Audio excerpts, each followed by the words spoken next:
Ini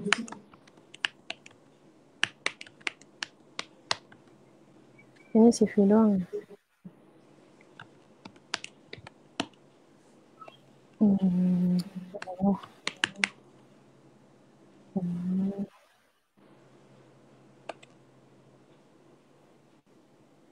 Oke. Silahkan dibuka katanya. Oh ya. Di tengah-tengah diganti juga bisa kan? Oh gitu. Slides-nya. CV-nya 89. Saya forward dulu. Yep. Sudah Mbak, sudah saya kirim tapi nggak tahu ntar. Oke. Pokoknya dibuka aja ya. Sudah Mbak? Yep, insya Oke. Allah. Jazakallah khair.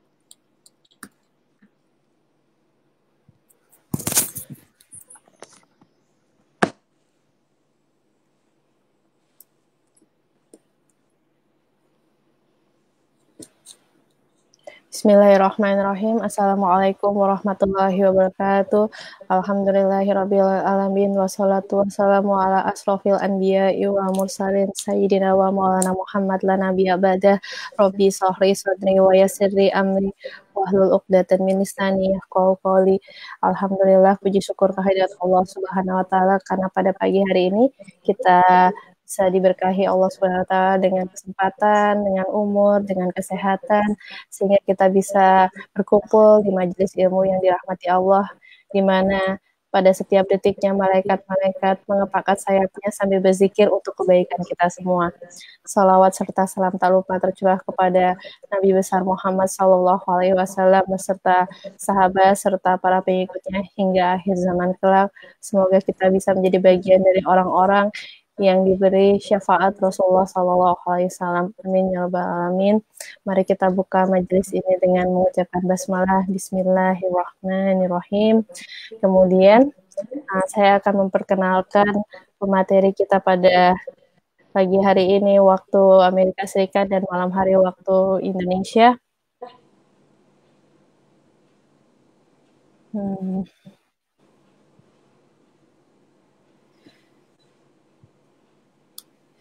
Baik, pemateri kita hari ini adalah seorang ibu dan juga seorang psikolog. Beliau bernama Rustika Tamrion, sarjana psikologi psikolog dengan beberapa sertifikasi. Beliau lulus atau angkatan tahun 1994 kalau boleh tahu? Lulusnya, oke. Lulusnya 1994 dari Universitas Indonesia, jurusan psikologi.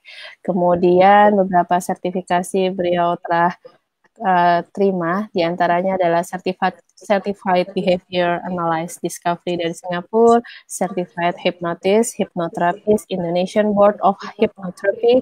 Kemudian pada tahun 2009 juga memperoleh sertifikat yang kurang lebih sama terkait dengan hipnoterapi, kemudian NLP pada tahun 2009, kemudian coach tahun 2009, practitioner di sama master timeline therapy juga, kemudian mindfulness therapy tahun 2011, kemudian basic EMDR therapy dari UK tahun 2012, kemudian selanjutnya adalah certified basic TENZPRO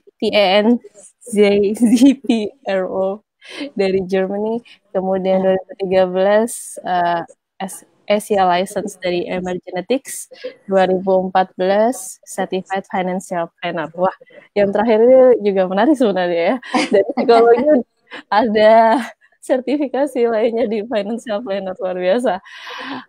Nah, kalau yang lain-lain ini terkait dengan trainee dan speaker, insya Allah beliau sudah sangat banyak sekali terkait pastinya dengan psikologi, dan yang menarik juga topik-topiknya itu ada parenting, kemudian psikologi anak. Berarti kurang lebih beliau ini memang memiliki kompetensi dan spesifikasi di bidang parenting dan anak-anak, kurang lebih seperti itu. Kemudian dan pastinya dengan kapabilitas beliau juga sudah diundang dalam berbagai acara yang diadakan baik oleh pemerintah maupun pihak swasta. Seperti itu. Baik, tidak akan berlama-lama, mari kita mulai dan kita persilakan kepada pembicara kita pada pagi hari ini waktu Amerika Serikat. Terima kasih. Saya persilakan kepada Mbak Mustika. Oke, Assalamualaikum warahmatullahi wabarakatuh. Terima kasih Jazakillah Khair atas perkenalannya yang lumayan menyita waktu juga ya. Terlalu banyak. Itu masih ada yang terbaru lagi. Kemarin itu beberapa bulan yang lalu saya ambil certified untuk point of view. Jadi pernah dengar point of view? Itu menarik sekali. Itu bagus untuk coaching juga. Intinya bagus untuk grup terapi atau grup coaching atau ya bisa untuk kantoran, bisa untuk pasangan, macam-macam. Tapi memang grup ya Pak ya terapinya. Approaching-nya atau couples ya. Nah, kali ini senang sekali bertemu dengan sahabat-sahabat ibu-ibu solehah di Amerika, IMSA Sister, dan mungkin bagian dunia lainnya ya. Saya tinggal di California hampir 2 tahun kemarin. Alhamdulillah sebelum pulang ke Indonesia Februari lalu saya mengisi seminar untuk Islamic Psychology bersama Dr. Heather Laird Jackson dari USC California. Beliau ahli untuk mental health well-being. Saya diminta isi untuk caring for caregiver. Kemudian ya beliau waktu itu saya menunggu green card. Beliau menawarkan kalau sudah selesai green cardnya untuk bergabung di klinik beliau, insya Allah. Namun satu dan lain hal, Februari anak saya yang pertama menikah, saya harus kembali ke Indonesia. Ketika di Indonesia 2 bulan kemudian ibu saya sakitnya tambah parah sehingga akhirnya beliau menghadap Ilahi Robbi bulan Juli. Dan sekarang Masya Allah anak saya ada 2 lagi mau menikah. Jadi akhirnya perpanjangan terus. Lama-lama kok suami saya juga betah di sini. Alhamdulillah. Oke, tambahan sedikit. Anyway, yang diminta materinya pada couple skill. Salah satu yang utama untuk couple adalah how to communicate with your spouse. Nah, sebenarnya kenapa sih kok judulnya langsung How to Communicate Without Fighting? Biasanya kan kalau yang namanya communicate sama orang yang dekat, kadang-kadang kita take it for granted. Misalkan, kalau kita punya karpet baru nih, lantas ada tamu ya, teman kita yang baru kenal. Kemudian misalkan dia numpahin nggak sengaja pastinya, tumpah deh minuman atau makanan gitu kan. Pasti kita akan bilang, it's okay, don't worry. Oh nggak apa-apa, gampang kok. Aduh nggak enak nih jadi kotor, it's okay. Itu kan cuma ini sedikit. Oh manis banget ya nggak sih? Terus udah selesai pengajiannya, anak kita dong datang dari luar pakai sepatu, lupa buka sepatu. Nggak tahu kalau biasanya nggak ada karpet. Tiba-tiba kok ada karpet baru, mana dia tahu kan? Jadi dia lari-lari aja di atas karpet. Yang terjadi apa? Tamu udah pulang sih. Kalau tamu udah pulang, aslinya keluar kan? Panik juga ya, campur panik. Jadi yang ada kan bisa shouted, bisa menjerit juga. Nah itu yang terjadi biasanya dan itu normal sekali, bukan sesuatu yang aneh. Kita untuk anak, untuk suami, ya untuk kalau ada yang dengar bapak-bapak ya kepada istri, kadang-kadang kita ngerasa ya dia udah ngerti kita apa adanya, rasanya gitu. Dan menikah berarti kan sudah menerima apa adanya. Padahal bisa jadi reaksi yang sangat mengejutkan itu membuat pasangan sangat terkejut gitu kan. Yang akhirnya komunikasi kita dengan pasangan hari berganti hari, berganti bulan, berganti tahun bisa bertumpuk-tumpuk dan akhirnya bisa terjadi ledakan. Terjadilah fighting. Mungkin bisa jadi ada orang yang sangat bisa menahan diri, sangat menyimpan emosinya. Jadi bukan nggak bisa dibilang sehat, tetapi ada satu pihak mungkin yang bisa meredam emosi, ditahan, ditumpuk, ditumpuk, ditumpuk. Mungkin sepintas lalu kayaknya kelihatan oke ya, nggak ribut gitu. Tapi kalau ini dibiarkan tanpa ada pembicaraan yang terbuka, itu bisa meledak, bisa bahaya. Ya makanya nggak heran kadang-kadang orang bisa, loh kok kelihatannya pasangan itu manis ya, selama ini kok baik-baik aja ya, nggak pernah kelihatan berantem, nggak pernah kelihatan ribut, tahu-tahu bercerai. Itu suka mengejutkan orang, ya. Nah, ini ada quotes di awal ini saya kutip di halaman yang berikut ya. Without communication, there is no relationship. Without respect, there is no love. Without trust, there is no reason to continue. Ya, kalau perkawinan itu diibaratkan bangunan rumah. Ini ada fondasi di awal, di bawah ya. Apa itu fondasi? Berupa trust. Itu fondasi dari relationship. Baik relationship dengan pasangan, bisnis, dengan sahabat, itu basic. Kalau kita nggak trust, jangan harap ada relationship. Berikutnya ada 3 pilar. 1, 2, 3. Yang pertama adalah love and care, pilar pertama. Yang kedua adalah respect. Yang ketiga adalah komitmen. Beberapa penelitian mengatakan bahwa dari penelitian longitudinal yang sangat panjang ditemukan kenapa kok orang bisa perkawinannya langgeng.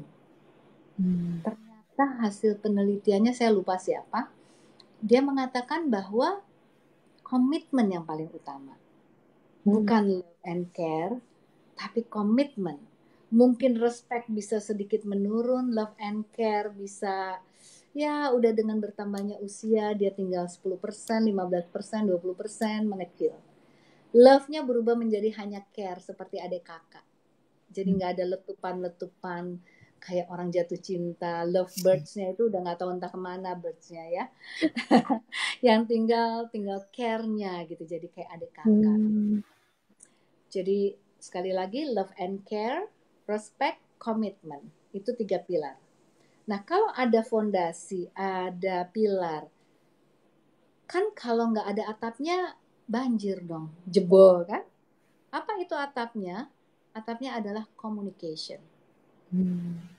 Nah, jangan sampai rumah kita yang bagus-bagus itu pilarnya ada 3, jadi jebol semuanya kalau communication tidak kita perhatikan. Nah, ini kita mulai dari communication. Ya.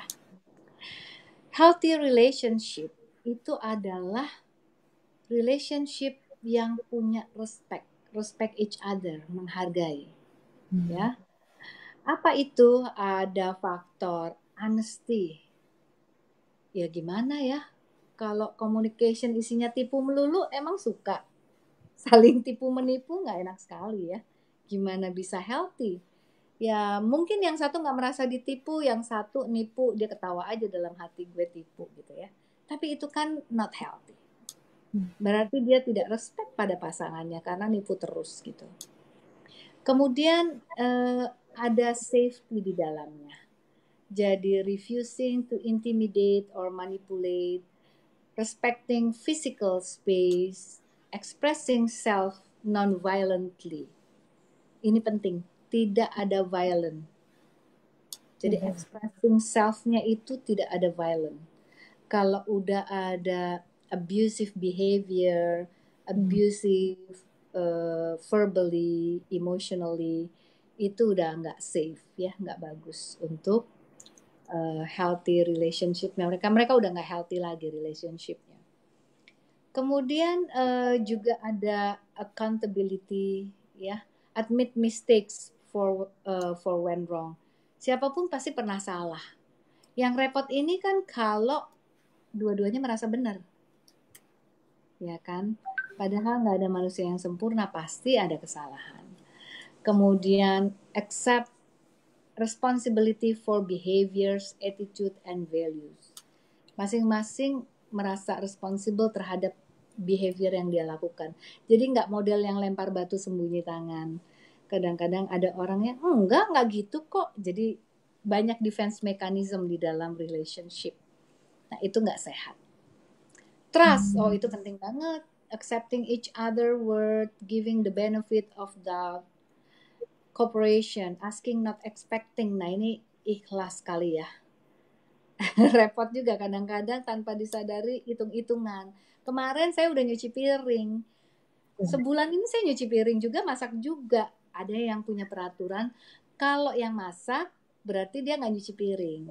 Jadi rulesnya kayak gitu. Tergantung kan kesepakatan. Nah cuma yang sering terjadi orang kita nih, ya si istri, ya dia yang kuliah, dia yang ngurus anak, dia yang nyuci piring, dia yang masak, kok jadi diborong semua gitu. Tapi itu yang di sebelah sana, bukan di sini ya. But anyway, saya pernah isi training komunikasi di Amsterdam waktu itu tahun 97 kalau nggak salah. Itu walaupun mereka udah berapa puluh tahun tinggal di Amsterdam, di Belanda, itu ternyata peran istri dan suami yang konservatif itu masih berlaku di sana. Si istri tetap harus bikinin minum buat suaminya, nyuci piring, masak, padahal dua-duanya sama-sama kerja. Jadi bukan si suami aja yang kerja. Mungkin kita bisa maklum suami yang kerja, istri di rumah, ya oke dong gantian gitu. Tapi enggak, ini sama-sama kerja, sama-sama stres, tapi tetap istri yang mengerjakan. So, cooperation itu yang saya rasakan dari pengalaman dan pengamatan, justru berasanya kalau tinggal di luar negeri tanpa pembantu. Berasa ya?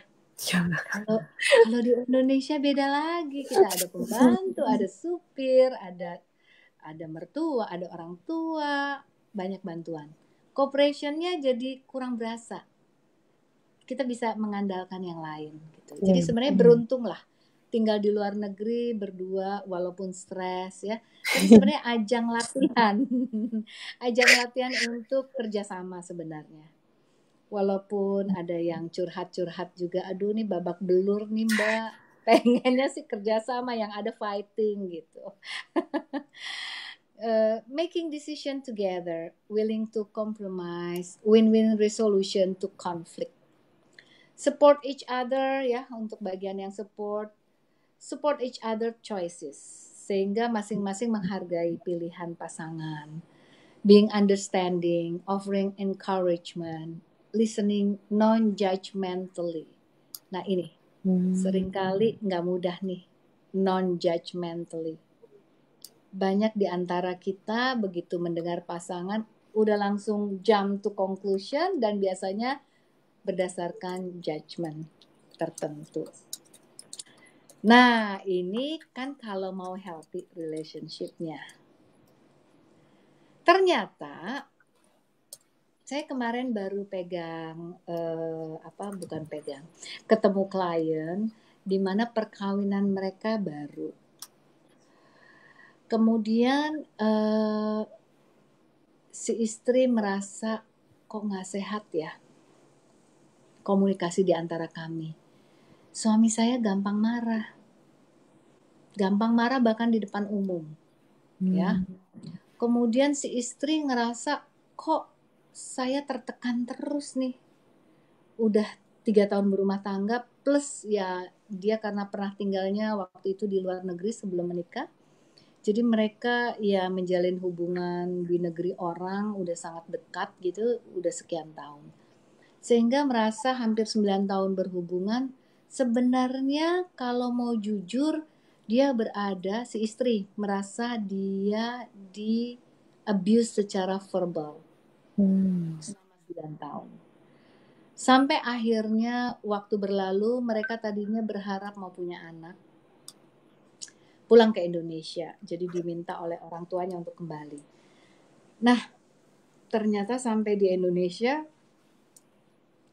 mereka jalan-jalan lagi balik ke London, terjadi sesuatu sehingga keguguran si istri. ternyata hamilnya di luar kandungan, hamil anggur ya istilahnya ya, Iya. luar kandungan. Sehingga akhirnya tidak jadi punya anak, pulang ke Indonesia, suaminya ternyata tertarik dengan rekan kerjanya. Si suami ini berusaha untuk jujur. Jadi dia cerita bahwa saya tertarik dengan teman kerja. Kalau ngobrol kok saya klop. Saya rasanya semangat, saya ngerasa punya passion yang sama. Sementara kita berdua berbeda. Yang kamu lebih ke arah sana, ke kiri, saya ke kanan. Tapi saya ngobrol dengan si teman kerja ini kok klop gitu. Nah, si suami punya komitmen tinggi. Dia nggak pengen selingkuh. Dia nggak ingin menyakiti hati istrinya lebih jauh lagi. Sehingga dengan terus terang dia bilang, lebih baik kita selesai sampai di sini. Saya nggak mau nanti kamu jadi sakit hati akibat ternyata sebenarnya di antara kita tuh nggak ada cinta, dia bilang gitu. Nggak ada sparkle dari dulu. Saya cuma ngerasa dulu itu kok ada ya perempuan yang mau setia dengerin saya, deket sama saya. Jadi ya kayaknya udah nggak ada lagi. Selama ini saya nggak pernah ada perempuan yang kayak gitu. Jadi dia tidak merasa bahwa ini adalah hubungan yang didasari oleh cinta kasih sayang. Nah, berdua ini sayangnya dua-duanya kurang ke agama kurang. Ya. Jadi mereka merasa harusnya yang namanya hubungan itu cinta. Mereka belum menemukan satu benang merah bahwa cinta yang ultimate itu ketika cinta suami istri didasari cinta karena Allah gitu ya. Belum sampai ke sana. Sehingga mereka masih merasa ini bukan perkawinan yang saya inginkan. Ini perkawinan yang boring, perkawinan yang gak ada sparkle-nya. Sementara ketemu dengan perempuan di sini, teman kerja, kok seru, ngomong nyambung terus gitu. Nah si istri selama ini nahan diri, dibentak-bentak depan umum, dibentak-bentak di depan keluarga besar, sampai keluarga besar aduh gitu. Sahabat juga udah, nggak tahu deh mau gimana. Si istri selama ini menyimpan. Jadi selama 9 tahun berhubungan, dia menyimpan, dia merasa harus mengalah. Kenapa? Karena ternyata ada faktor family tree. Jadi dia melihat relationship. Yang namanya relationship, memang perempuan itu harus berkorban. Itu yang dia lihat dari perkawinan orang tuanya. Karena ternyata ibu bapaknya si perempuan itu juga polanya seperti itu. Si ayahnya menikah lagi dan ini bukan ke satu kalinya, bukan pertama kali. Dari pertama awal pernikahan pun si ayah sudah tertarik dengan perempuan lain. Si ibu hanya bertahan, menahan diri karena udah punya anak dan sampai sekarang bahkan mereka 15 tahun berbeda rumah. Ya, cuma sekali-kali pulang dan itu pun jarang berbicara. Sehingga buat si perempuan muda ini melihat perkawinan orang tua seperti itu, dia di-abuse oleh suaminya secara verbal. Buat dia, ya gimana ya, orang ibu saya selama ini di-abuse bertahan, masa saya nggak tahan? Jadi dia mensuppress semua perasaannya. Inilah yang disebut dengan step 1. You need to understand and stop bottling up your feelings. Untuk bisa mengerti apa sih yang terjadi sekarang ini, semua emosi-emosi negatif di dalam diri kita itu wajar. Bukannya berarti perkawinan yang baik adalah tidak pernah ada emosi negatif. Nggak mungkin. Siapapun di dunia ini pasti emosi negatif itu pernah ada. Bahkan Rasulullah SAW dengan istrinya pun pernah punya emosi negatif itu. Bahkan Rasul pun pernah nggak dibukain pintu. Bahkan ya segala macam lah, kita sudah baca sejarah beliau begitu kan. Istri-istri beliau yang saling cemburu ya.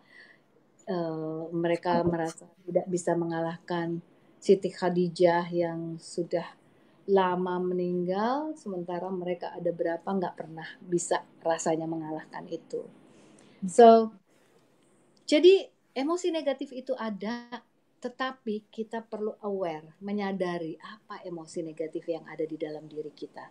Apakah rasa sedih, apakah rasa dipermalukan, rasa tidak diperdulikan, rasa tidak dicintai, frustrasi, apapun itu emosi negatif perlu kita kenali yang ada di dalam diri kita. Dan kita perlu ungkapkan juga, saya kok merasa ini ya, gitu. Jadi stop bottling up. Karena kalau kita terus simpan, mungkin awalnya cuma skornya 3. Besok ditambah lagi 4, 5, 6, terus sampai 10. Nanti kena sedikit aja, nggak langsung, itu bisa meledak. Nah, fighting meledak ini kan sesuatu yang kita tidak inginkan. Ya enggak? Kalau sudah fighting meledak, yang repot itu bunyinya tuh bisa demikian tajam mulut kita. Kenapa? Karena untuk membalas rasa sakit hati yang bertahun-tahun disimpan. Ya, contoh klien saya tadi. Sebenarnya dia bermasalah dengan suaminya. Ya, suaminya punya masalah dengan anger management. Tapi karena si istri merasa dipermalukan terus di depan umum secara verbal, sampai dia bilang, kamu tuh nggak pernah dididik sopan santun sama ibu kamu. Begitu ya, gitu. Padahal nggak gitu sebenarnya. Cuma dia mengucapkan itu cuma untuk nyakitin hati si suami aja. Dan dia tahu banget mertuanya itu baik sekali. Mertuanya sangat baik sama dia. Cuma apa ya caranya untuk bikin sakit hati si suami? Dengan tanda kutip ngatain ibunya. Padahal nggak seperti itu, gitu. Dia pun tahu itu. Pokoknya kok udah sakit hati gimana caranya sistem limbik di belakang otak ini lebih kepada kayak reptil. Otak kita kerjanya kayak reptil. Jadi yang cepat aja, nggak berpikir panjang berikutnya tuh apa. Oke. Proses yang berikutnya yang sebenarnya kita perlu sadari. Pastinya nggak ada orang yang sempurna, ya nggak sih? Kita nggak mungkin lah kalau dulu bacaannya Cinderella terus, ya salahnya kalau baca Cinderella terus ya. Perkawinan itu nggak akan Happy ever after ya Mbak ya? Iya, happy ever after gitu. Aduh, ya ini salahnya Cinderella memang ya. Jadi people can both love and mistreat each other. Bisa mistreat. Why? Karena tadi yang family tree. Mungkin si laki juga punya trauma di masa lalu yang istri perlu juga pelajari. Jadi ini penting sekali kalau hubungan antara suami dan istri, kita perlu mempelajari pola hubungan bagaimana mertua kita di antara berdua. Karena isi kepala, isi hatinya suami itu bisa jadi dia pikir istrinya kira-kira kayak ibunya. Gitu. Dia pikir, ya. Sehingga misalnya kalau ibunya ini selalu di-abuse oleh bapaknya secara verbal. Bapaknya ini memang misalkan secara verbal kasar kalau bicara. Toh ibunya baik-baik aja waktu itu bisa bertahan di perkawinan sampai 20 tahun. Maka dia pikir istrinya juga kira-kira kayak ibunya dong. Gak masalah dong, sama kuatnya lah kira-kira. Nah, ini kan bahaya kalau sampai mereka mistreat each other gitu ya. Nah, sehingga seringkali orang berpikiran kalau fight itu harus ada yang win, benar gak? Iya. Ya kan? Kalau misalnya ada unresolved anger di masa lalu, ya kan? Kalau disimpan terus, itu bisa quickly spin out of control. Nggak terkontrol. Dan people will say and do things they later regret and can take back. Ya, seringkali ada scar yang masuk di hati. Katanya sakitnya itu di sini dalam. Tidak mudah, dan itu kadang-kadang ada manusia yang udah tahu dia itu kalau suaminya itu kalau ngomong suka nggak bisa kontrol, nyakitin hati. Kok diinget-inget terus sama istrinya? Kapanpun diinget, kayak film gitu kan, terngiang-ngiang. Padahal suaminya lagi tidur gitu kan. Tapi suara itu seperti bunyi di telinga dia. Bunyi terus, dan itu diulang-ulang, dan itu merusak self-esteem si istri misalnya. Oh, kamu nggak bisa masak. Perempuan apa nggak bisa masak? Ibuku tuh masakannya enak misalnya. Si suami bicaranya seperti itu, menyakiti hati istri. Nah, buat istri itu sangat menyakitkan, tapi itu tape-nya diulang-ulang, direcord sama si istri, termasuk cara bicaranya, tekanan suaranya, bagaimana keras suaranya, diulang-ulang. Artinya apa? Kalau itu diulang-ulang, itu akan memperbesar emosi negatif yang dirasakan istri. Sekali dengar suaminya ngomong seperti itu, mungkin rasanya sedih, merasa tidak dihargai. Skornya mungkin 5. Tapi kalau dia putar terus, rasa sedih dan tidak dihargai itu bisa jadi 10. Nah, jadi hati-hati dengan putar kata-kata yang seperti itu. Jadi kalaupun kita tahu itu adalah mistreat dari suami, kita perlu menyadari, menerima bahwa ya suami saya sayang, cuma dia mulutnya kurang ini aja, kurang terkontrol gitu kira-kira. Akibat mungkin dia meniru, tanpa dia sadari, meniru ayahnya memperlakukan ibunya. Yang repot kan, oh dia menyakiti saya gini, berarti dia nggak cinta sama saya. Berarti dia nggak sayang sama saya. Atau mungkin cintanya udah luntur sekarang. Terus bikin judgement sendiri kan? Bikin skenario sendiri kemudian. Nah itu kan keliru sekali. Step 3. Get control before things get out of control. Ya. Jadi seringkali kalau kita terlalu keras, biasanya seringkali kemarahan yang impulsif itu akan menyakitkan hati dan meledak yang luar biasa. Namanya juga impulsif, begitu kan? If you are finding yourself more of warrior than a lover, consider adopting relationship rules of engagement to help you gain control over the situation.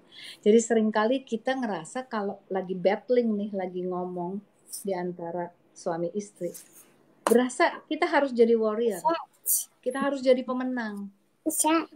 Padahal kalau loving kan bukan gitu. Iya sayang. ngajak bicara. Jadi sometimes ada orang yang merasa yang paling penting apa sih suami istri, yang paling penting damai. Nah ini kan value system di dalam melakukan relationship. Ini ada menarik, step keempat. Baca dan beradaptasi dengan 20 rules of fair fighting. Jadi kalau mau fighting boleh-boleh aja, bukan berarti kita nggak boleh fight. Sometimes fighting tanda kutip ya, fighting yang sehat. Ada loh fighting yang fair. Ada 20, banyak juga nih ya. Pertama, try to express your feeling before they start to poison you and your relationship.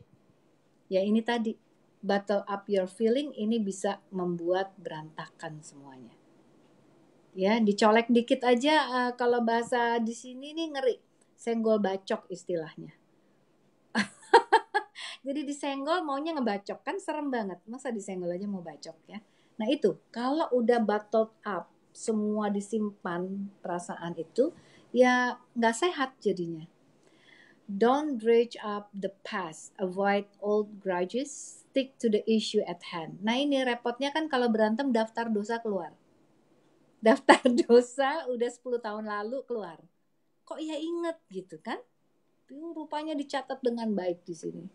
Disimpan di bawah sadar. Nah yang repot itu kalau kemudian terjadi generalisasi. Oh ya waktu kita baru nikah dulu kamu kan, iyalah waduh gawat. Istri bisa kaget-kaget dengarnya atau sebaliknya. So, avoid name calling, threats and abusive behavior or violence of any kind. Ya, jadi abusive behavior, verbal itu dihindari. Don't hit below the belt. Ya, don't take sensitive information your spouse share with you. Sometimes gini, istri misalnya share, oh saya itu dulu misalnya kurang diperhatikan, saya kurang disayang sama orang tua. Kadang-kadang ketika berantem, kita bisa bilang, oh pantesan ayah kamu itu dulu sering marahin kamu karena kamu kayak gini nih, keras kepala. Misalnya, padahal dia mau cerita, dia sudah cerita karena dia percaya kan dengan suaminya, dia cerita aja curhat. Ternyata itu jadi senjata buat berikutnya ketika berantem. Nah itu nggak boleh. Untuk fair fighting itu nggak boleh dikeluarkan. Tackle one issue at a time. Kalau memang ada satu isu, misalnya si istri lupa kasih tahu, misalkan lagi kerjain disertasi di perpustakaan, janji pulang jam 6 maghrib misalkan, tapi karena harus nyelesain satu dan lain hal, telat, lupa kasih tahu. Nah, seringkali kesalahan dalam hal janji itu berentet pada hal lainnya. Padahal cukup, masalahnya apa sih? Lupa texting. That's it gitu loh. Jangan lari kemana-mana. Nah biasanya yang ahli dalam menghubung-hubungkan kesalahan satu dengan lainnya siapa? Istri apa suami? Istri ya, sering kali ya. Ingatannya tuh bisa hebat banget. Dial down the volume. Ya seringkali kalau kita ada quotes ya. Kalau kita merasa dekat dengan seseorang, maka kita bicara cukup pelan, halus. Tapi kalau kita jauh, kita teriak-teriak, artinya hubungan hati kita sebenarnya jauh. Makanya kita perlu teriak-teriak. Kita merasa kalau saya nggak teriak, dia nggak denger. Nah, jadi kalau kita halus-halus artinya, oh kita rasa baik. Kita bisa dengar kok. Kalau tone atau volumenya udah sangat kencang, ups, nih dia nih. Kita ngerasa hati kita jauh satu sama lain. Lebih baik tarik nafas, duduk bersama, cooling down, gitu. Atau sometimes time out itu juga bagus. Be direct and honest. Try not to be sarcastic. Nah ini kalau udah sakit hati, itu bawaannya adalah gimana caranya nembak balik. Biar dia sakit hati juga. Nggak penting isunya, pokoknya nyakitin hati aja sama-sama biar skor 1-1 gitu. Nah itu kan repot nih kalau kita main skor-skoran untuk antara suami dan istri. Poin 8 ini banyak sekali nih, ada 20 ya. Kita bahas satu-satu atau nanti dibaca aja ya. Banyak soalnya. Apa mau dibahas? Mungkin menurut pandangan Mbak itu paling banyak kasusnya terjadi aja mungkin. Kalau ini mungkin sedikit prevalensinya, kalau yang nomor berikutnya banyak. Jadi diambil yang prevalensinya paling tinggi gitu. Gimana Mbak? Prevalensi yang tinggi. Seringkali prevalensi yang tinggi itu adalah dalam hal yaitu nyimpen emosi, bottling up, itu banyak banget. Kemudian dalam berkomunikasi ternyata kita perlu belajar teknik komunikasi menggunakan I message. Contohnya, kalau kita menggunakan I statement, itu kita tidak memojokkan seseorang. Misalnya, kita capek ya, pulang bikin disertasi misalkan, sampai rumah, aduh anak cucian banyak, belum dikasih makan, belum ini, belum itu. Terus suami mungkin capek selama ini ngurusin anak dari pagi. Yang kita lihat, aduh cucian banyak, cucian piring, cucian baju juga banyak. Instead of saying, aduh kok males banget sih mas misalnya. Ini banyak banget nih cucian, aku kan udah capek nih dari pagi. Instead of saying that, it's better to say, I feel tired. Would you please help me clear up the house? Misalkan. I'm tired. Saya capek. Jadi nggak ngatain. Jadi dari pagi ngapain aja mas? Kok segini cucian? Banyak banget cucian piring, cucian ini, lantai kotor, ini begini. Jadi dari pagi ngapain aja? Kok males sih gitu? Malesnya kambuh ya? Mungkin berusaha halus, tapi you message-nya itu sangat muncul dan bisa berkali-kali. So, I feel tired. Please dong, I'm so tired. Aku capek banget hari ini. Boleh nggak tolongin ini, itu. Kan lebih Langsung enak. fokus ya Mbak ya, langsung fokus ke solusi, nggak usah ke problem-problemnya, Iya, itu semuanya. betul. Apalagi ditambah, tuh kan kemarin juga kayak gini, minggu Melabelin. lalu kayak gini, ya kan? Mau hari kerja, mau hari weekend, kayak gini terus, emang aku nih apa gitu loh. Aku udah lagi nih, udah lagi tuh, aku Jadi harus kerja ini, wah rembet-rembet akhirnya tadi ya Mbak ya. ngerembet. Ya. Itu yang sering terjadi sih. Dan seringkali kita lakukan generalisasi. You always do that. Yeah. Pasti selalu kayak gini. Gak pernah deh bersihin rumah. Gak pernah deh aku pulang rumahnya rapi. Gak pernah deh. Masa sih ada orang yang gak pernah sama sekali atau selalu melakukan kesalahan? Kan rasanya gak mungkin, gak fair. Cuma kalau udah kesel emang itu setannya pintar banget tuh ya. Oke, so itu step keempat. Sampai di situ aja udah cukup banyak ya. Step kelima, identify which of the rules you break.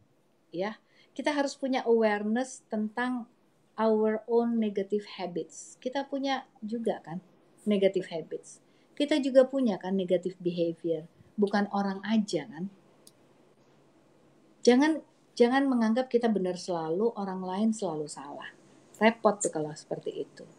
Jadi kita sendiri juga menyadari, oh saya juga punya negative behavior, saya juga punya negative habit yang saya juga mau rubah gitu. Once you become aware, the logical next step is to gain an understanding of their negative impact on your relationship. Jadi kalau kita tahu, oh iya, saya perlu berubah. Dan kita perlu ingat bahwa perubahan itu proses. Jadi nggak mungkin kayak membalikkan telapak tangan sesegera itu gitu loh. Sehingga ya memang kita lihat fokus pada progresnya. Jangan pada perfection. Jadi misalnya, Mas boleh minta tolong nggak? Aku kan kalau pulang kuliah itu pastinya capek. Bayangin dong dari jam sekian sampai jam sekian. Pulang ke rumah, boleh nggak minta tolong please? Piring kita kan cuma segini-gininya nggak banyak. Gelas nggak banyak. Boleh nggak tolong please? Dibersihkan selalu ini. Boleh ya? Soalnya aku benar-benar capek banget. Dan aku tuh kelemahannya kalau kena air, udah mana misalnya di Indiana apa Illinois, itu dingin banget udaranya. Indiana ya, dingin banget, aduh. Jadi please tolong. Tapi kita lihat pada progresnya. Mungkin yang tadi, kita berharapnya kan bak cucian bersih betul. At least masih ada sisa separuh. Lumayan lah ya. Kita belajar menghargai positif, melihat positif dari apa yang dikerjakan. Apa perubahan yang terjadi. Walaupun sekecil apapun. Kayaknya lumayan nih cucian piringnya nggak sebanyak kemarin-kemarin. Thank you ya. Gitu. Kita sih maunya perfect ya, kosong bener-bener sinknya bersih gitu sih maunya ya. Tapi pakai standar kita ya Mbak ya gitu ya. Iya, itu dia. Ini terakhir. Learn the skills you need to communicate with your spouse without fighting. Hmm. Tarik-tarikan urat capek deh. Ya, kalau mau marah terus-terus, wah, nggak habis-habis. Gitu. So, itu adalah 6 step. Yang berikutnya nanti bonus kita bahas belakangan. Monggo silahkan, cukup panjang juga kalau ada. Oh ya, janjinya memang 1 jam ya. Bolehlah kalau gitu. Sudah hampir 1 jam. Iya, luar biasa, menarik sekali dan alhamdulillah Mm-mm. yang nonton banyak juga ternyata. Dan karena memang topik ini menarik dan memang aplikasinya adalah sehari-hari seperti itu ya. Jadi buat teman-teman sister yang masih ingin bertanya, masih bisa melalui melalui Facebook, bisa komen, bisa message, atau bisa juga melalui nomor HP ke +1 pastinya 3104187 Nah, ini kita sudah ada masuk 3 pertanyaan dulu, Mbak.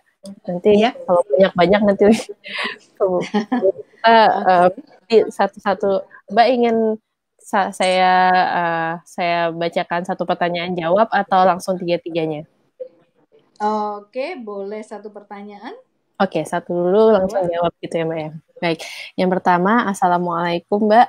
Bagaimana mengkompromikan diri dengan sesuatu yang kita tidak sukai dari kebiasaan suami?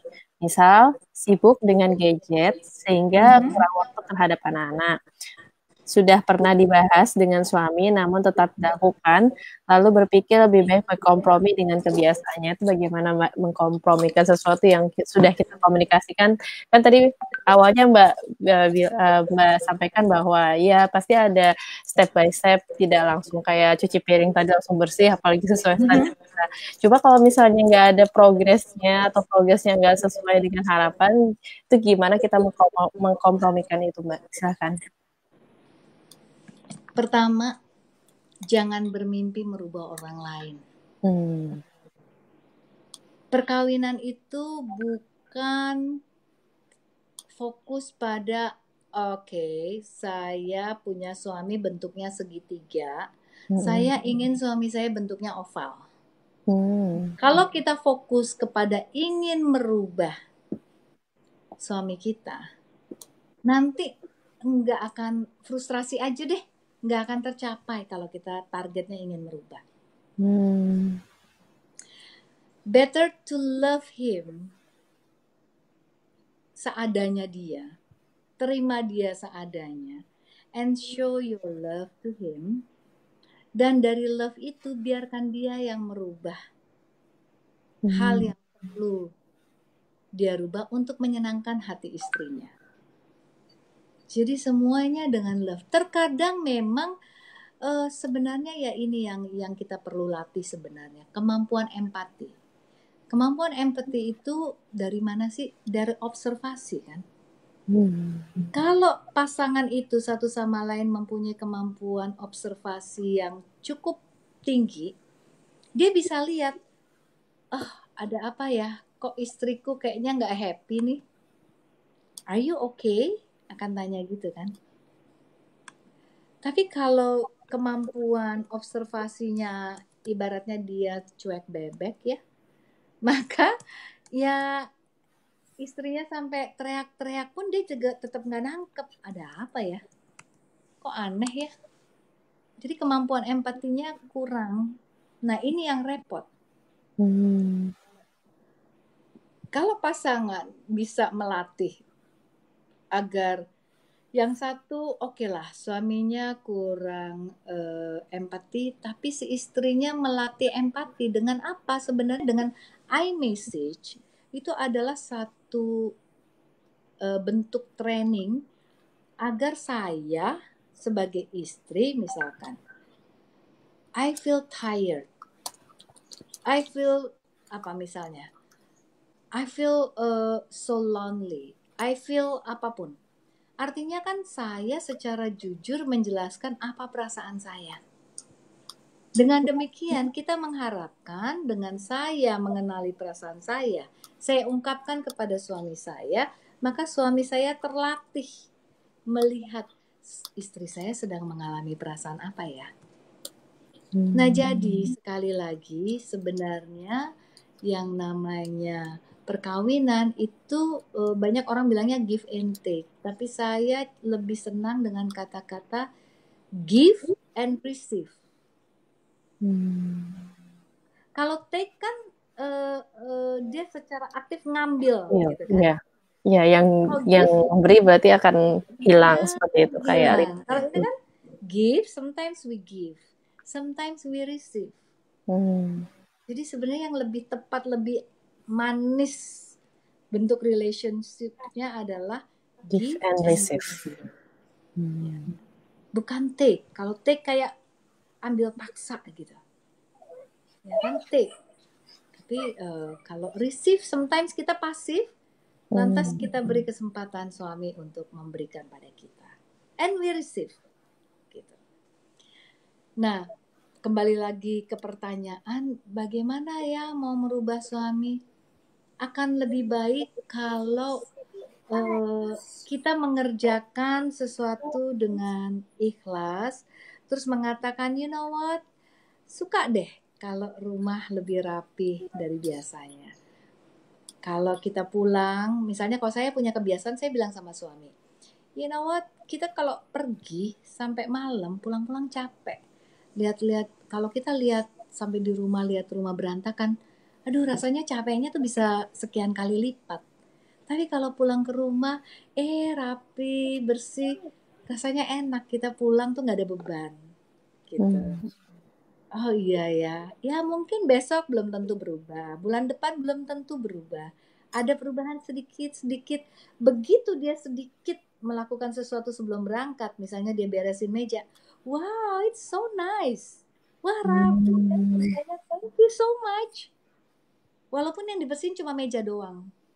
Lah kita maunya sih satu rumah gitu kan. Kan nggak mungkin kapan berangkatnya gitu kalau satu rumah. So, belajar untuk lebih fokus pada positif. Itu namanya positive psychology. Nah, kita fokus kepada hal yang positif walaupun kecil dan kita ungkapkan, kita rekognisi, kita recognize, kita sebutkan, maka insya Allah itu menjadi bahan bakar buat suami kita melakukan lagi yang lebih baik insya Allah. Oke Mbak, berarti cara tadi untuk menjawab sister yang bertanya tadi, pertama kita harus kompromi itu harus kita terima dulu, kemudian kita memberikan komplimen sih Mbak ya. Kalau saya baca slide berikutnya, jadi misalnya ada perubahan sedikit, kita berikan komplimen. Misalnya hari biasanya mungkin dengan gadget 10 kali, mungkin dalam kasus ini mungkin setelah dilihat-lihat kok berkurang 5. Wah hari ini gimana gitu kan. Jadi harus diungkapkan memang ya Mbak ya, suatu progres itu dan dikomplimen dan diungkapkan dan seperti kita memberikan suatu penghargaan seperti itu ya Mbak ya, supaya mungkin suami akan semakin meningkat lagi ke interaksiannya dengan anak seperti itu ya Mbak, kurang lebih yang saya lihat. Atau bisa juga kita buat kesepakatan bersama. Pak atau Mas atau siapa panggil si abang gitu kan, anak kita itu ketemu sama kita paling berapa jam ya sehari. Kita seharian sibuk di luar, kita nggak sempat untuk komunikasi sama anak-anak. Tahu-tahu sekarang anak kita yang besar udah usia sekian. Gimana kalau kita sama-sama, saya lihat nih kalau kita sampai pulang ke rumah, kita masih sibuk dengan urusan kerjaan, masih koordinasi misalnya dengan rekan kerja. Bisa nggak kita punya waktu bebas gadget?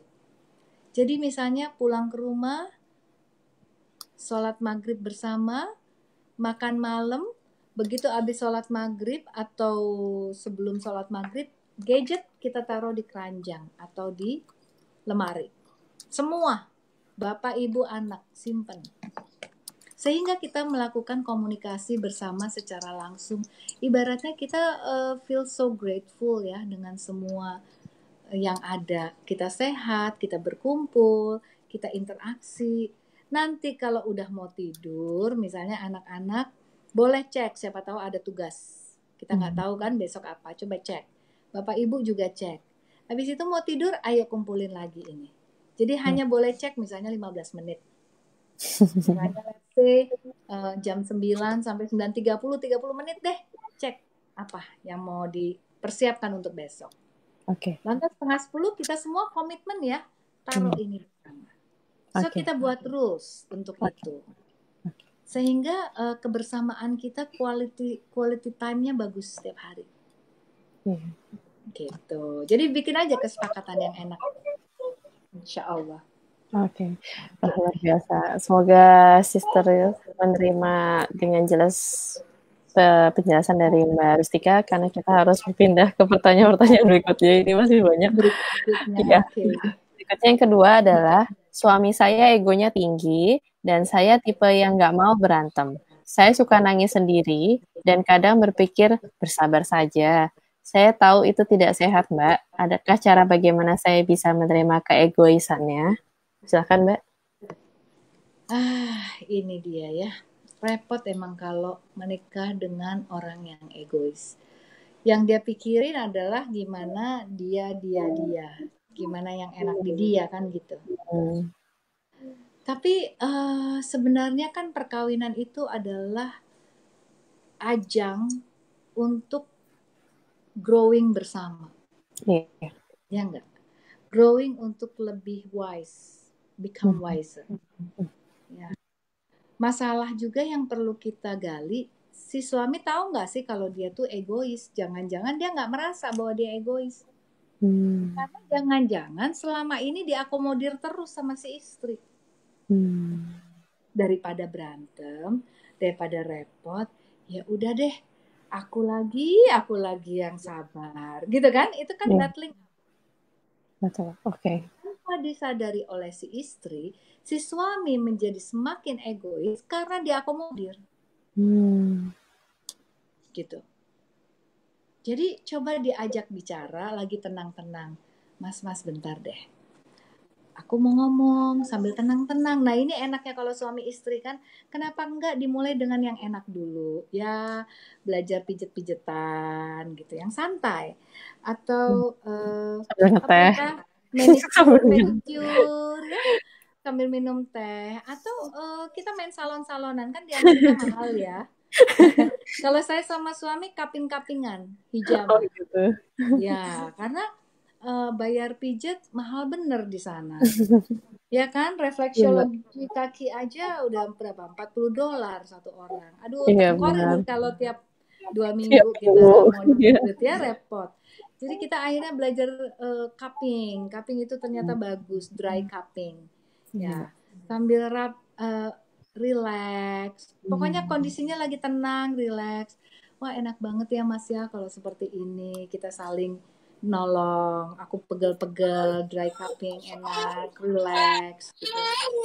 Nanti boleh ditambahkan, aku pengen deh sekali-kali aku dimasakin, pengen banget, boleh nggak sih? Misalnya weekend, tolong aku sediain breakfast tuh, jangan aku terus gantian gitu, pengen banget deh, seperti itu misalnya.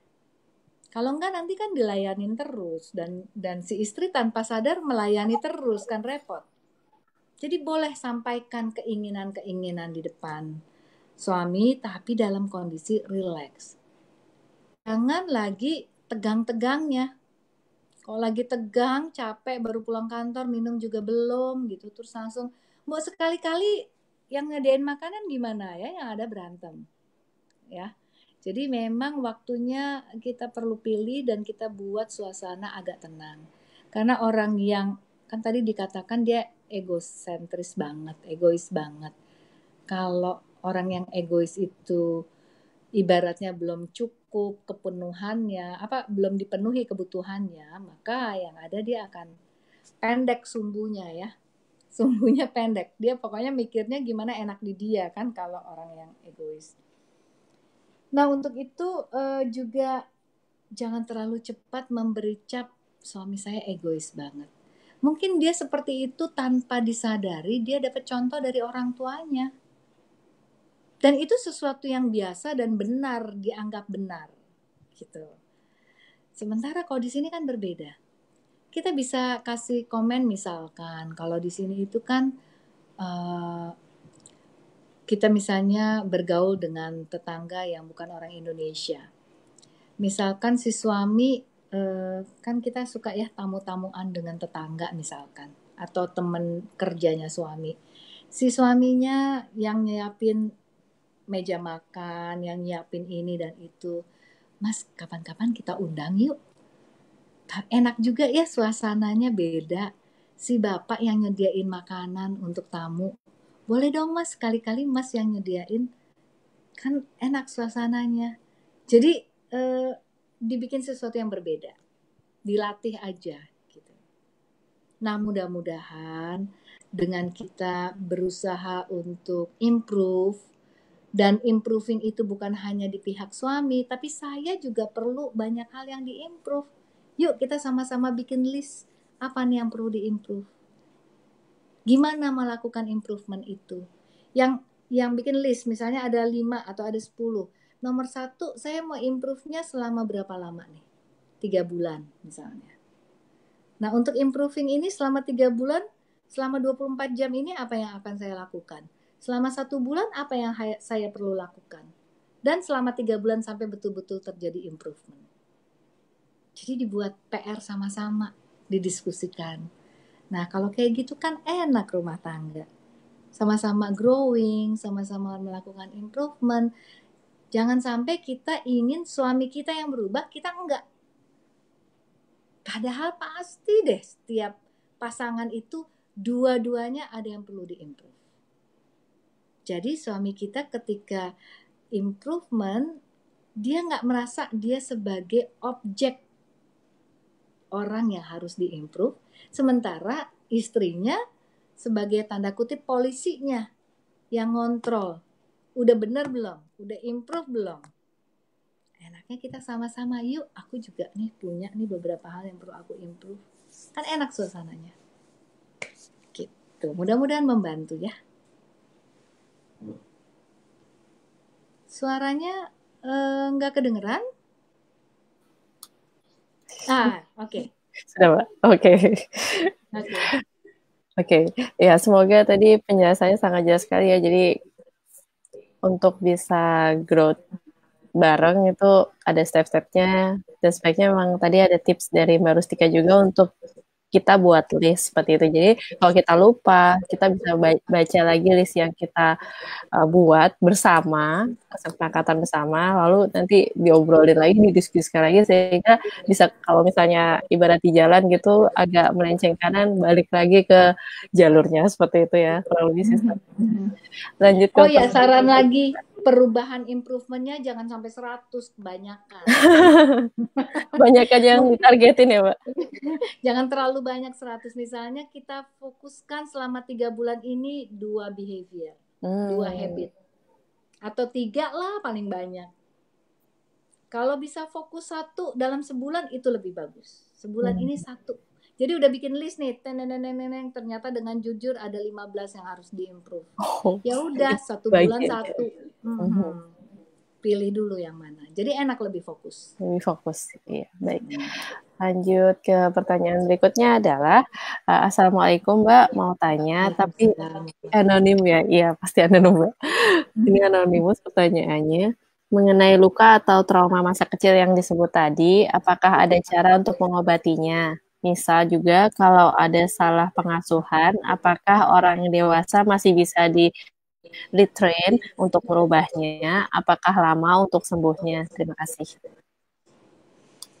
Ya, luka batin, trauma di masa lalu itu sesuatu yang kalau tidak diperbaiki itu akan menghantui terus. Dan menjadi pola yang keliru terus-menerus, dan itu sangat mengganggu hubungan antara pasangan ya.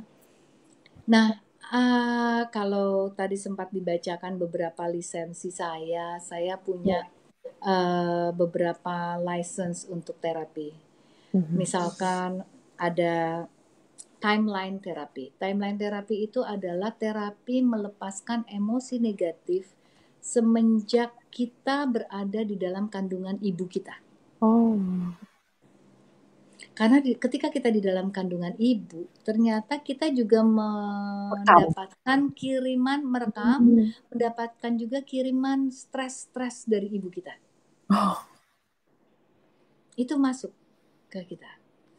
Jadi bahkan tanpa kita sadari, kita juga mendapat lungsuran trauma-trauma dari generasi-generasi nenek kita. Waduh, panjang ya, Mbak. Dari mana?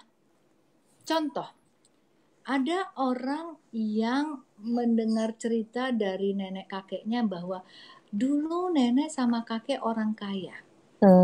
Tapi ditipu sama keponakan kakek. Si A misalkan. Lantas kita kenal sama anaknya si ponakan kakek itu. Kita jadi punya rasa benci kepada dia. Karena kita ingat selalu, karena itu diputar terus, si kakek nenek cerita dulu ditipu sehingga misalnya rumah kejual, toko kejual, apa kejual habis-habisan. Jadi kita benci kan sama si anaknya, keluarga itu. Jadi yang salah mungkin bapak ibunya, terus anaknya jadi juga dibenci gitu ya, Mbak. Okay. Kita sendiri jadi males ngomong sama dia. Nah itu kan trauma yang harus diselesaikan. Dianya nggak salah apa-apa sama kita.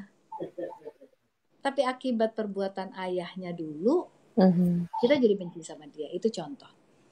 Kemudian misalkan kita tahulah penjajahan Jepang dulu betapa kejamnya misalnya.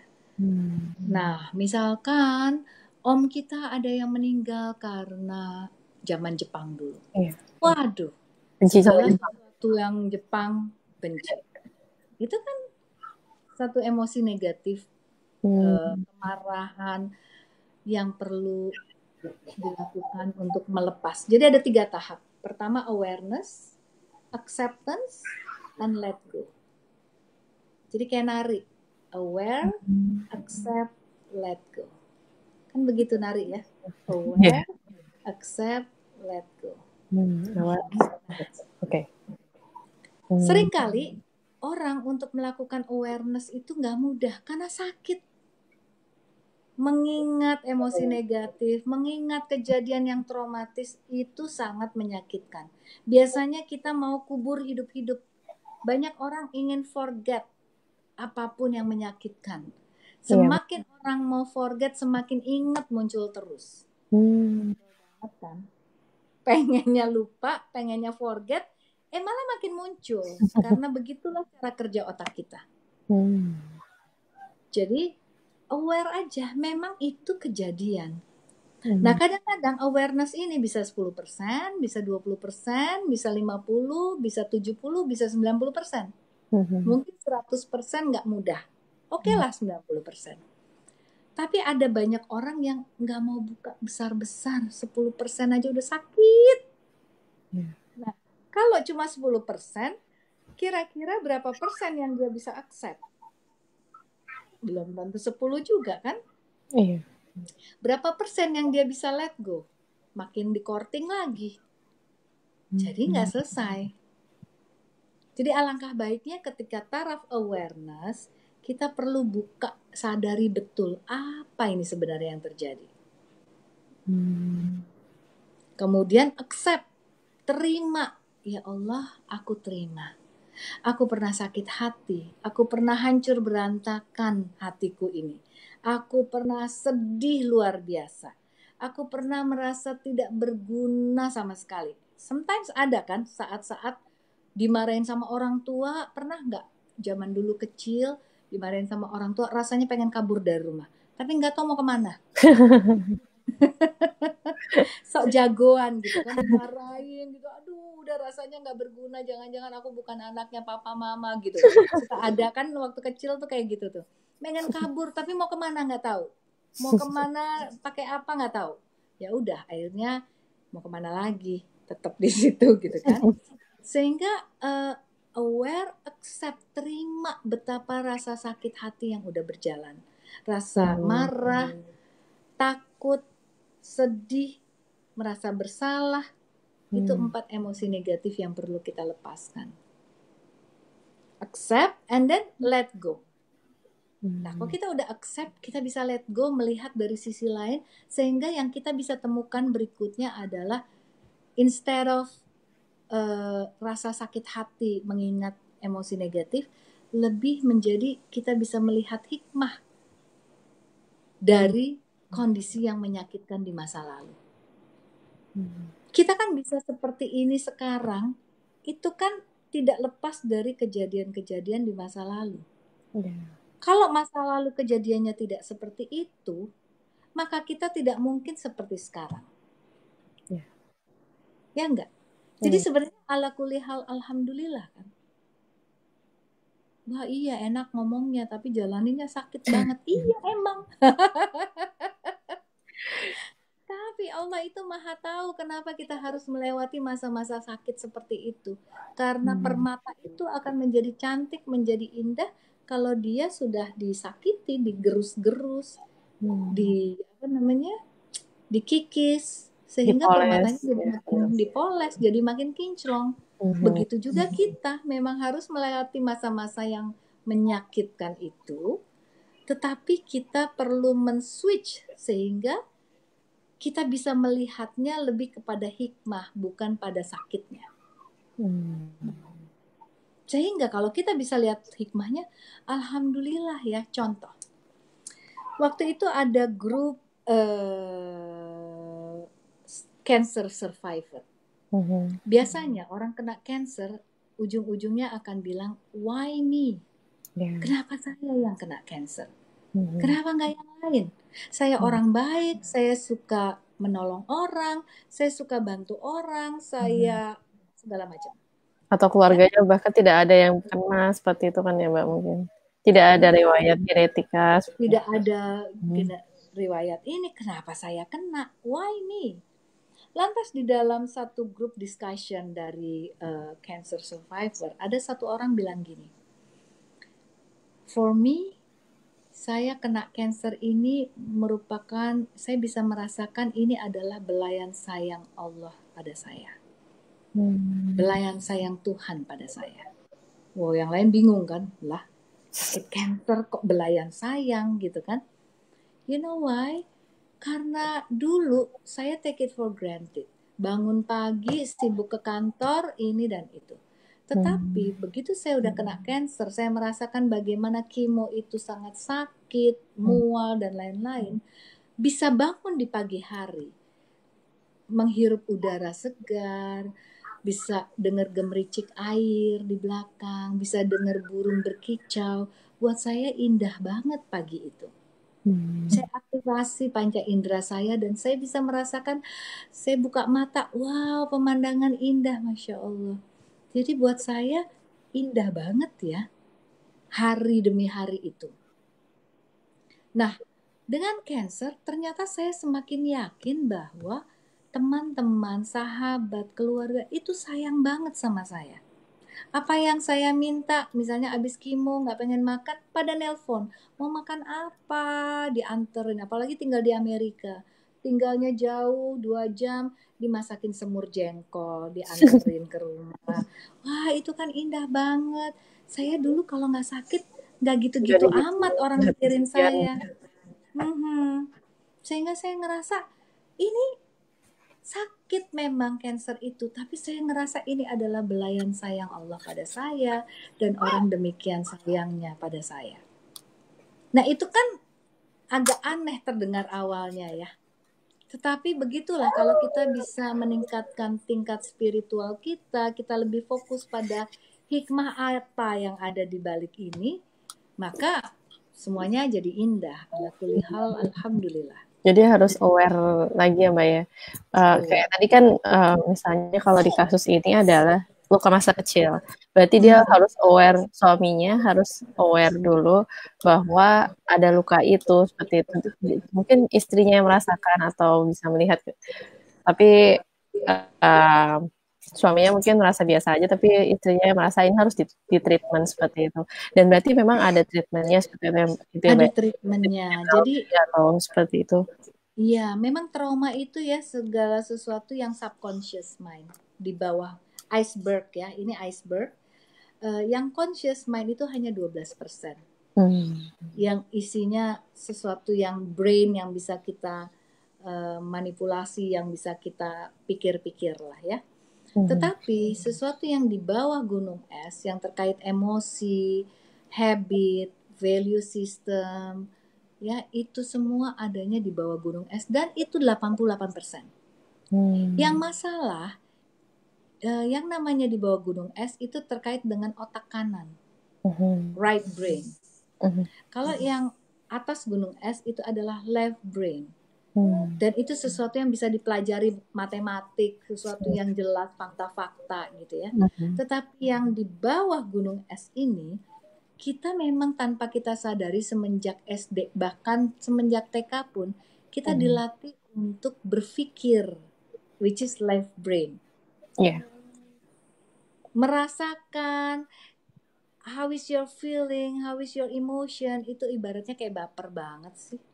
Kayaknya nggak cerdas banget ya kalau orang punya emosi. Padahal manusia itu memang diciptakan punya otak dan punya rasa.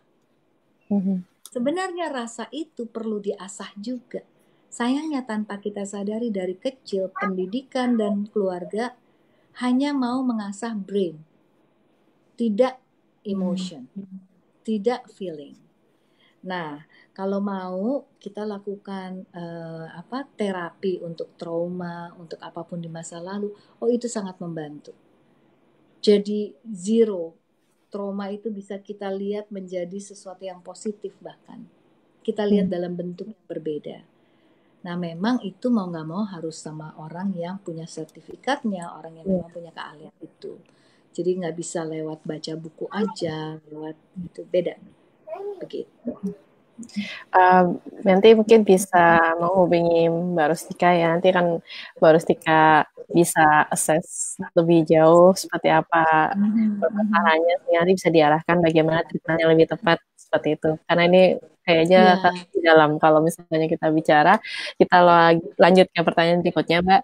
Bagaimana dengan seorang suami yang membela pihak keluarganya terus kalau istri sedang menyampaikan sesuatu bagi dia itu merendahkan dirinya atau keluarganya, sedangkan bagi istri suami seharusnya mengecek dulu apa permasalahannya. Jadi mungkin ada solusi Mbak untuk berkomunikasi dengan tipe seperti ini. Jadi dia merasa istri fokus pada dirinya bukan pada keluarganya, tapi suami merasa suaminya itu dengan keluarga-keluarganya yang satu paket itu yang dimaksud gitu. Padahal istri hanya bermaksud ke dia. Kan tadi kata Mbak mungkin terkait ya Mbak ya, bahwa apa yang terjadi pada diri kita mungkin kemungkinan diturunkan dari kebiasaan orang tua, kemudian orang tua sebagai role model seperti itu yang jadi satu-satunya role model seperti itu. Jadi padahal maksudnya hanya dia gitu, tapi suaminya merasa itu dia dan keluarganya yang sedang dikritisi seperti itu.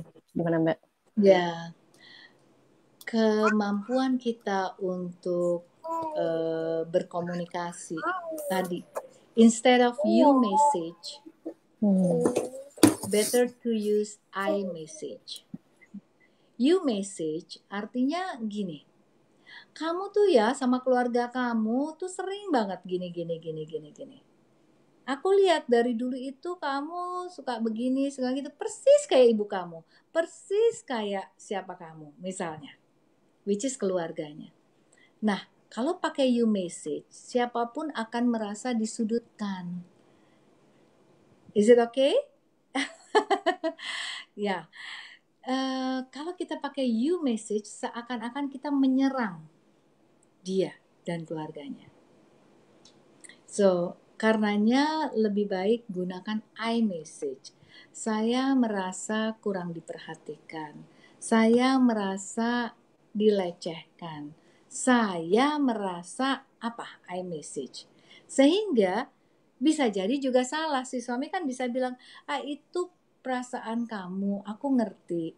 Tapi maksud aku nggak gitu. Kan jadi lebih enak. Tapi kalau kamu tuh ya sama keluarga kamu selalu mikirin diri sendiri, selalu pengennya didahulukan, selalu suka gitu kan, pakai selalu, selalu, selalu, tidak pernah perhatiin aku. Aku tuh selalu harus ngalah, kayak gitu. Nah, mungkin coba dikoreksi cara bicaranya seperti apa. Apakah pakai you message atau I message? Penting sekali. Nah, seringkali ya, memang ada orang-orang yang self esteemnya rendah. Jadi kalau dia dikritik, itu rasanya dia diserang. Dan rasanya mungkin kita juga jangan-jangan menyerang keluarga juga tanpa kita sadari. Karena bertahun-tahun jangan-jangan udah battling up juga nih perasaannya. Sehingga kalau lagi battling up, kemudian kita simpan-simpan, lama-lama kan meledak. Ketika meledak, jangan-jangan kita memang kurang terkontrol. Jadi, sekali lagi, bila diperlukan, kita bisa lakukan Indira, go to ayah, please. coaching online. Jadi, kalau ingin konsultasi online juga bisa. Ketika saya di Amerika, saya lakukan coaching online juga. Jadi sekarang saya ada di Indonesia, mungkin teman-teman yang ada di Amerika ingin dibantu, seringkali berkomunikasi, berhubungan dengan antara suami istri, itu cuma di 2 level aja kok yang perlu kita pelajari.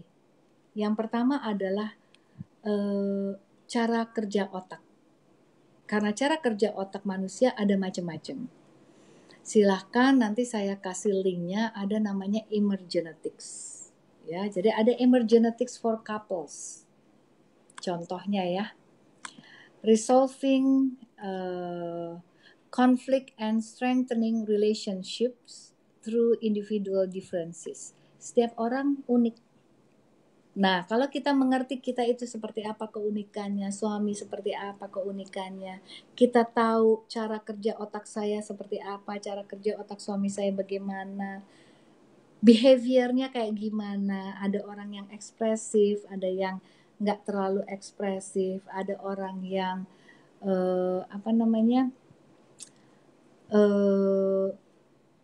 ada 3 hal di situ.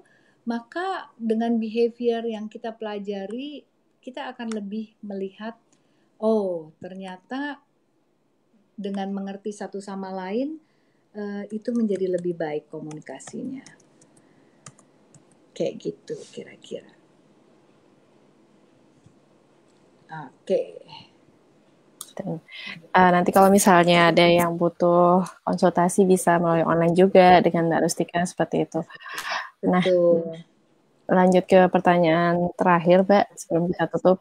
Yang terakhir ini terkait dengan bagaimana membangun trust, Mbak, atau kepercayaan, di mana sikap suami dari sister ini selalu merasa benar dan penuh curiga terhadap sister, padahal tidak melakukan itu.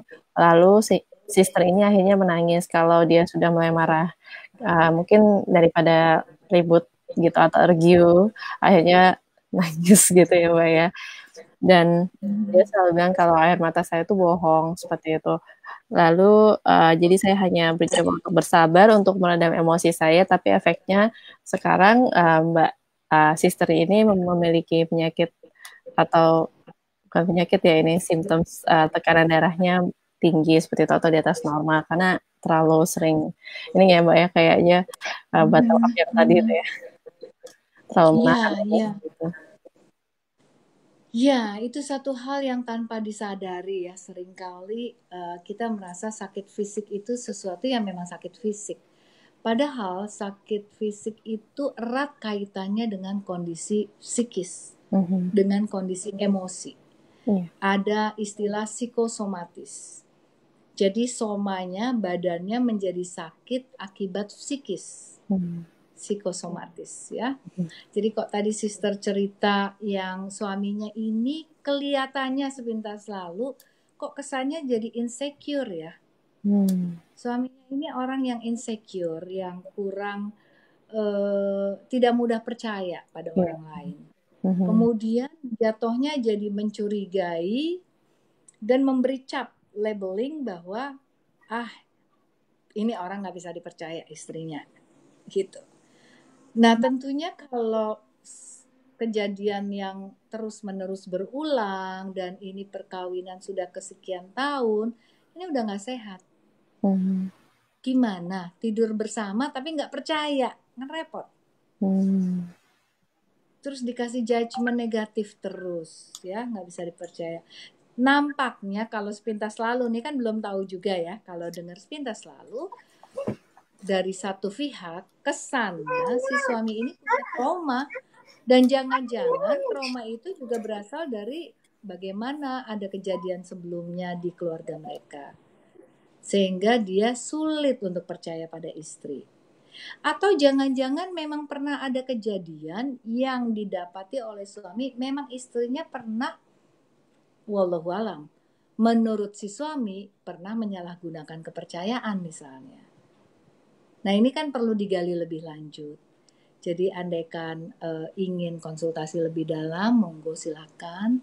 Di halaman terakhir saya itu ada tambahan yang menarik sekali, di mana ada 5 language of love. Ya, ini silahkan dibaca dan dipraktekkan. Karena bisa jadi love language dari pasangan kita tuh berbeda. Ada yang words of affirmation, ada yang quality time, ada yang receiving gift, acts of service, ada yang physical touch. Nah, kalau kita kenal pasangan kita itu physical touch, sebenarnya abis misalnya agak arguing, ada masalah di antara keduanya, kalau di-hug saja, wah itu udah hilang semua tuh, jadinya bisa hilang. Kita mesti tahu kuncinya, ini tipe yang seperti apa. Ya. Kemudian apalagi ini ada satu penelitian yang menarik saya bagikan, Secret of Happy Couples.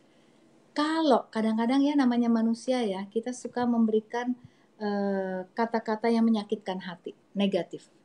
Sebaiknya itu disadari, ups, keluar nih negatif 1. Nah, please diganti dengan yang baik 5 kali. Tebusannya itu. Jadi jangan sampai dibalik. Negatifnya 5, positifnya 1, tekor. Jadi ini bagus sekali kalau bisa dipraktekkan. Karena ternyata happy couples adalah mereka yang menyadari ada sesuatu yang negatif menyakitkan hati, diganti dengan yang bagus 5 kali. They are happy couples. Tapi kalau yang sebelah kanan, couples yang biasanya divorce itu akibat 0,8 yang happy-nya itu cuma 0,8 melawan negatif 1. Jadi kalau 5 berarti di sebelah kirinya ada 4. Jadi tekor. 4:5. So, negatif itu kalau cuma 1 tebusannya 5 kali. Kalau 1-1 nggak cukup, itu tekor. Bisa berakibat divorce. Karena manusia ya, kalau udah ada scar 1, scar 2, scar terus itu disimpan terus. Ya, tidak semudah itu untuk mengobati luka hati. Nah, happy couples talk more. Ya, ada 5 jam dalam seminggu. Kira-kira selama ini ada nggak waktu berduaan ngobrol 5 jam seminggu, ada nggak ya?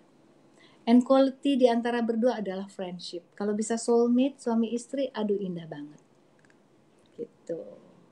Mudah-mudahan tips yang berharga ini bisa dicamkan dan dipraktekkan. Jadi memang mungkin juga karena tipikal suami Mbak ya.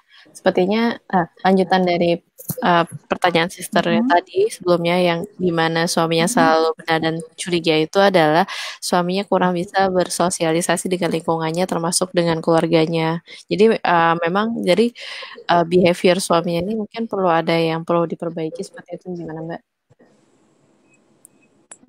Dari suaminya perlu diperbaiki. Iya. Perbaikan itu harus muncul dari diri suami. Jadi sehingga awareness-nya itu harus muncul dari diri dia. Dia perlu sadari bahwa dia perlu lakukan 3 step, aware, accept, and let go. Ada sesuatu nih yang membuat dia sulit percaya sama orang. Untuk itu dia perlu menyadari ada sesuatu. Oh, ternyata. Dan biasanya ya perlu pakai session ya. Si Berarti istri perlu bilang, iya. butuh orang ketiga sepertinya untuk menengahi, karena istri tadi tidak memperoleh kepercayaan kan Mbak, terlihat dari Susah. seperti itu. Kemudian ketika baru mulai komunikasi, misalnya kita udah mulai cari waktu yang tepat kayak tadi Mbak bilang, mungkin kita ngeteh, pijit atau dan sebagainya, tapi baru mulai seperti itu berantem, kemudian akhirnya malah nangis seperti itu. Nangisnya pun nggak dipercaya kalau nangis gitu. Jadi sepertinya kalau menurut Mbak butuh session di mana ada orang ketiga yang ahli untuk bisa menumbuhkan atau seperti on off gitu kan Mbak, di switch sadarlah gitu ya, sadarlah bahwa ada sesuatu yang salah seperti itu kan ya Mbak ya. Iya, ada yang perlu diperbaiki supaya lebih sehat relationship-nya, supaya lebih happy. Orang bisa perkawinan 25 tahun, 50 tahun, tapi happy apa enggak? Sehat apa enggak? Kita kan ingin perkawinan yang happy, sehat. Bukankah itu setiap hari kita paling tidak minimal 5 kali berdoa? Rabbana atina fid dunya hasanah wa fil akhirati hasanah wa qina adzabannar. Kita pengen di dunia dan di akhirat bahagia kan? Perkawinan juga kita pengen bahagia dong. Gitu. Oke, pertanyaan terakhir Pak. Karena kita harus mengakhiri dalam 5 menit terakhir. Nah, kalau yang ini, kalau yang tadi itu lebih ke argue gitu Mbak ya, kalau misalnya ada apa-apa. Nah, kalau yang ini, kalau aku, pertanyaan nomor 4 adalah, kalau aku sama suami fighting, saya suka diamin dia berhari-hari. For me, stay quiet, better, and more peaceful. And honestly, I feel good. Abis talking more, ujung-ujungnya fighting lagi. Itu gimana Mbak?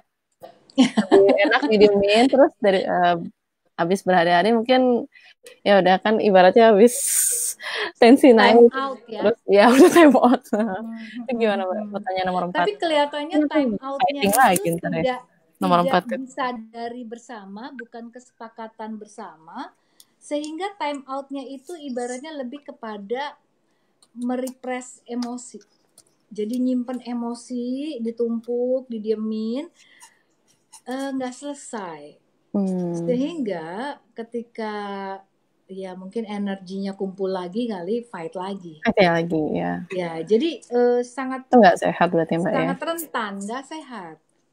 Jadi perlu kadang-kadang juga humor perlu, misalkan kita tahu, kamu tuh kalau ini saya perhatiin kalau lagi stres gampang ya meledaknya gitu. Sementara saya juga lagi capek, saya juga punya tanduk. Kamu punya taring. So, next time, kalau saya ngerasa saya lagi nggak bagus emosi, I can tell you, I have my tanduk nih. Oh, ada cara seperti itu ya, Mbak? Ada. Now, I have this. And then, dia bisa, I have this. So, what we gonna do? Nanti akhirnya ketawa yang ada. Jadi kita punya self awareness, saya lagi punya tanduk. Atau bisa juga ditaruh di kulkas di satu tempat lah yang enak. Mungkin kalau punya anak nggak enak juga, malu sama anak ya. Mungkin di kamar atau di mana itu kayak ada tanda aja, merah, kuning, hijau, kayak lampu merah, lampu hijau gitu kan, lighting. Misalnya emosi lagi merah, apa kuning, apa hijau. Ditandain. Kasih tanda hijau, misalnya hijau apa, happy, feel love, atau apa. Merah, lagi kesel, lagi sebel, atau lagi apa, lagi sedih, tulis gitu. Nah, jadi ini si istri, nanti yang si suami yang sebelah bawahnya lagi gimana, karena apa. Jadi mungkin daripada bicara, komunikasi entar saling menyakiti hati, salah satunya lewat tulisan dan tanda. Jadi kita tahu, istri lagi kuning. Oh, karena dia lagi banyak tugas, stres. Kampus misalnya. Berarti kalau dia lagi sibuk, banyak tugas, saya bantuin apa ya? bikin itu sweet, bikin dia ngerasa nggak terlalu stres. Atau coba pulang kampus saya pijitin, saya pedicure, manicure gitu. Enak, berasa diperhatiin. Jadi capek tuh bisa hilang aja tiba-tiba dengan perlakuan si suami yang mau meringankan stresnya istri gitu. Jadi daripada diam-diaman mending ngasih tanda ya Mbak ya. Kasih tanda. Jadi untuk komunikasi itu gak hanya berbicara tapi juga bisa dengan cara yang lain ya Mbak ya. Yep. Oke. Dan humor jangan lupa. Humor. Oke. Penting juga humor.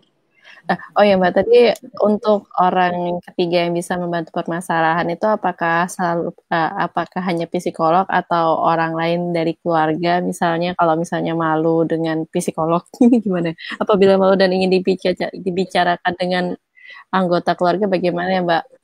Kalau misalnya nggak berkompeten nanti tambahin gimana ya Mbak? Kalau menurut saya, kadang-kadang gini ya, kalau orang yang tidak punya kemampuan terapi atau konseling, maksud hati baik. Wah, aku sedih nih, abis dicuekin sama suami, terus dia marah-marah, curhatan. Iya ya, aku juga lihat dia kemarin tuh juga marah-marah. Ngomong-ngomong, dia tuh emang dari kecil tukang marah-marah. Dia ada komporan kan? Iya. Bukannya malah mencari solusi ya Mbak ya. Nanti malah tambah ruwet. Iya, jadi kalau maksudnya sih baik, bukannya dia nggak baik ya. Dia maksud hatinya baik. Tapi jangan-jangan malah tambah bumbu, tambah kompor. Ya, karena nggak punya kemampuan untuk itu, ya runyam nanti jangan-jangan. Dan sebenarnya bahkan psikolog itu pun kalau punya hubungan saudara, ini adalah sahabat, nggak mudah untuk bantu sebenarnya. Karena ada hubungan subjektivitas. Iya. Jadi sebaiknya sih orang ketiga yang memang profesional, itu lebih baik. Ya, baik. Sudah 10.45. Baik. Kami mengucapkan terima kasih jasakillah khairan katsir kepada Mbak Rustika atas waktunya, atas ilmunya yang diberikan kepada kami ini. Semoga kebaikan Mbak Rustika pada malam hari ini waktu Indonesia dan waktu Amerika Serikat di pagi hari akan dibalas oleh Allah Subhanahu wa taala dengan kebaikan yang berlipat ganda. Amin amin ya rabbal alamin. Terima kasih juga kami ucapkan kepada seluruh panitia pada malam hari ini waktu Indonesia dan pagi waktu Amerika Serikat. Juga Insta Sisters yang pada pagi hari ini turut menyaksikan. Dan juga untuk pertanyaan lebih lanjut bisa menghubungi panitia atau bisa menghubungi email Mbak Rustika seperti yang ada di PowerPoint terakhir. Kami tutup dengan mengucapkan alhamdulillahirabbil alamin, kemudian istighfar, astagfirullahalazim, dan doa penutup majelis, subhanakallahumma bihamdika asyhadu an la ilaha illa anta astaghfiruka wa atubu ilaik. Kami mohon maaf atas segala kurangan. Terima kasih banyak Mbak atas segala ilmunya, Mbak. Saya juga sangat memperoleh banyak ilmu pada pagi hari ini. Amin. Insya Allah barokah ilmunya ya. Boleh juga add Instagram saya. Oh ya. Rustika Tamrin disambung semuanya. Oke. Gimana Mbak? Sebentar. Rustika Tamrin disambung semua. Oke. Oke, akan kami tulis di Facebook juga nanti ya, para siswa semua. Baik, terima kasih. Wassalamualaikum warahmatullahi wabarakatuh. Maaf lahir batin kalau ada kekeliruan kata-kata. Assalamualaikum warahmatullahi wabarakatuh. Waalaikumsalam warahmatullahi wabarakatuh.